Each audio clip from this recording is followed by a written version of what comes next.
Assalamualaikum warahmatullahi wabarakatuh.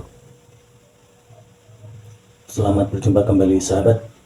Kali ini saya akan menyampaikan tentang sejarah Syekh Syarif Hidayatullah atau yang dikenal dengan Sunan Gunung Jati Cirebon. Baik, langsung saja kita mulai.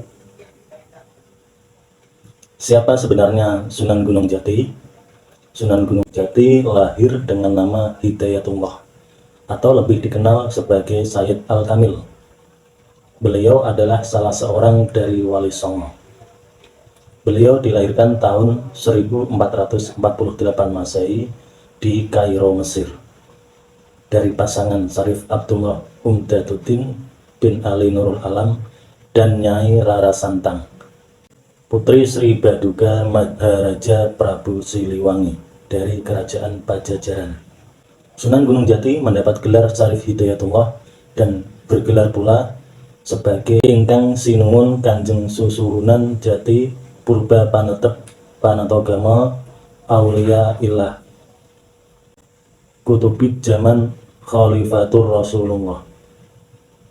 Adapun silsilah Sunan Gunung Jati, beliau adalah putra dari Syarif Abdullah Umdatuddin bin Ali Nurul Alam yang menikah dengan Nyai Mas Rara Santang, putri dari Jaya Dewata atau yang lebih populer disebut Prabu Siliwangi, yang bergelar Sri Baduga Maharaja. Setelah menikah dengan Syarif Abdullah, Nyai Mas Rara Santang bergelar Syarifah Mudaim. Ayah Syarif Hidayatullah adalah seorang penguasa Mesir. Beliau putra dari Ali Nurul Alim bin Jamaluddin Akbar Al-Husaini, seorang keturunan Rasulullah dari Sayyid Fam Al-Husain yang ke-18. Ada pula yang mengatakan ke-23, serta ada juga yang mengatakan silsilah ke-24. Namun yang paling masyhur adalah urutan ke-22 dari Rasulullah Shallallahu Alaihi Wasallam. Selanjutnya, pokok pikiran Sunan Gunung Jati. Pemikiran beliau sangat kompleks sekali, mencakup ketakwaan, kedisiplinan, tata krama, norma, serta kehidupan sosial. Salah satu pokok pemikiran beliau yang terkenal yaitu Ingsun titik tajuk lan fakir miskin, yang berarti mensejahterakan langgar atau musola dan memelihara fakir miskin. Pokok pemikiran tersebut terdapat dua subjek, yaitu tajuk dan fakir miskin.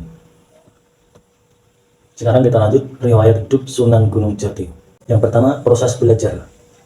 Raden Syarif Hidayatullah mewarisi kecenderungan spiritual dari kakek buyutnya, yaitu Jamaluddin Akbar Al-Husaini, sehingga ketika setelah selesai menimba ilmu di pesantren Syekh Datu Kafi, ia meneruskan pembelajaran agamanya ke Timur Tengah. Dalam Babad Cirebon disebutkan, ketika Pangeran Cakrabuana membangun kota Cirebon dan tidak mempunyai pewaris, maka sepulang dari Timur Tengah, Syarif Hidayatullah mengambil peran membangun kota dan menjadi pemimpin perkampungan muslim yang baru dibentuk itu setelah uaknya wafat. Untuk yang kedua, pernikahan beliau. Ketika memasuki usia dewasa sekitar tahun 1470 sampai 1480, beliau menikahi adik dari Bupati Banten saat itu, yaitu Nyai Kawunganten. Dari pernikahan ini lahirlah Ratu Wulung Ayu dan Maulana Hasanuddin. Maulana Hasanuddin ini yang kelak menjadi Raja Banten yang pertama.